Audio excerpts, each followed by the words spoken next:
বা ইটা বাইচান গরুর ভিতরে তো ডুবি যাইবা তেরফাল উপরে দিয়া বাইচান তোর ওখানে আনিয়ে রাখছি।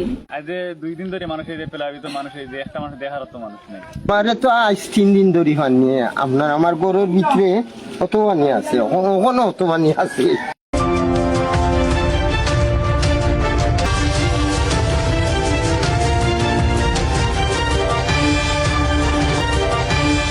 পরিস্থিতি সৃষ্টি হয়েছে। টানা বর্ষণ এবং মনু নদীর পানি বৃদ্ধি পাওয়ায় লোকালয়ে ঢুকে পড়ছে বন্যার পানি।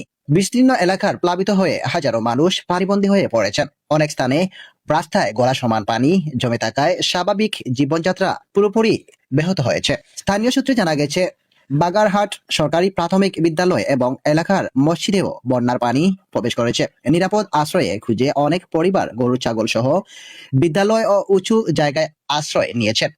কেউ কেউ নিজেদের ঘরবাড়ি ছেড়ে সড়কের উপর অবস্থান করছেন। বন্যার পানিতে তলিয়ে গেছে অসংখ্য ঘরবাড়ি, রাস্তাঘাট ও কৃষি জমি।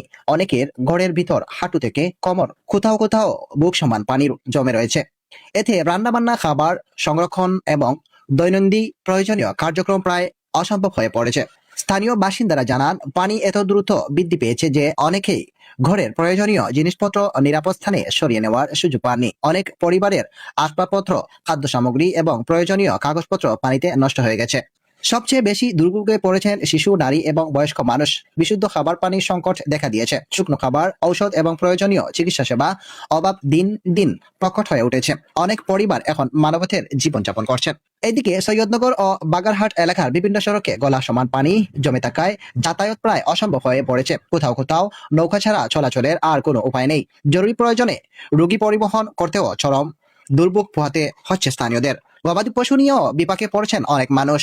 গরু ছাগল নিয়ে নিরাপদ আশ্রয়ের সন্ধানে বিদ্যালয়ে, উঁচু রাস্তা এবং বিভিন্ন নিরাপদ স্থানে আশ্রয় নিচ্ছেন তারা। পশুখাদ্যর সংকটও দেখা দিতে শুরু করেছে। ক্ষতিগ্রস্ত এলাকাবাসীর প্রশাসনের কাছে দ্রুত উদ্ধার কার্যক্রম জোরদার, পর্যাপ্ত ত্রাণ, বিশুদ্ধ খাবার পানি, শুকনো খাবার, চিকিৎসা সেবা এবং গবাদি পশুর খাদ্য ব্যবস্থা করার দাবি জানিয়েছেন। এদিকে স্থানীয় প্রশাসন জানিয়েছেন, বন্যা পরিস্থিতি সার্বক্ষণিক পর্যবেক্ষণ করা হচ্ছে। ক্ষতিগ্রস্ত মানুষের কাছে জরুরি সহায়তা পৌঁছে দিতে প্রয়োজনীয় ব্যবস্থা নেওয়া হচ্ছে। পাশাপাশি নদী তীরবর্তী ও ঝুঁকিপূর্ণ এলাকার বাসিন্দাদের সর্বোচ্চ সতর্ক থাকার আহ্বান জানিয়েছেন। আজ 2 দিন ধরে মানুষ এই যে প্লাবিত মানুষ এই যে একটা মানুষ দেখার তো মানুষ নেই। এরপরে সবচেয়ে বড় কথা, এরপরে একটা বান একটা প্রতি বছরে বছরে ভাঙ্গি যায়। মানুষ বড় দুর্ভোগে আছে এই এলাকার সবার। আর বা ইটা বাইচান গরুর ভিতরে তো ডুবি যাইবা তেরফাল উপরে দিয়া বাইচান তোর ওখানে আনিয়ে রাখছি। পানি ঢুকা আরম্ভ হয়েছে।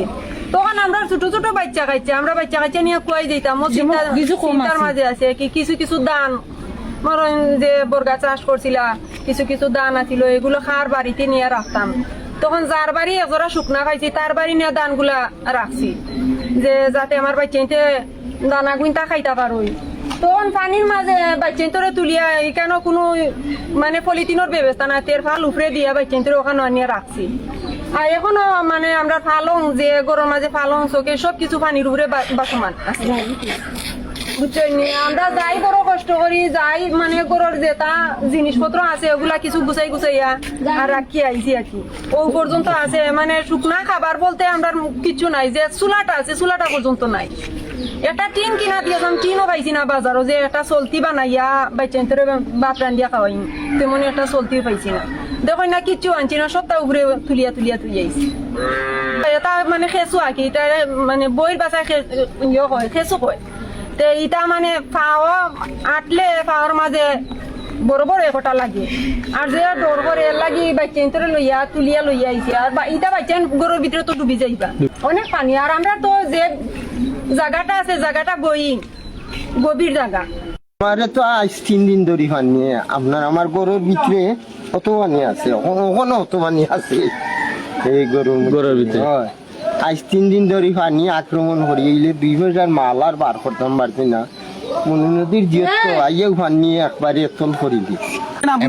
মৌলভীবাজার নিউজ 24।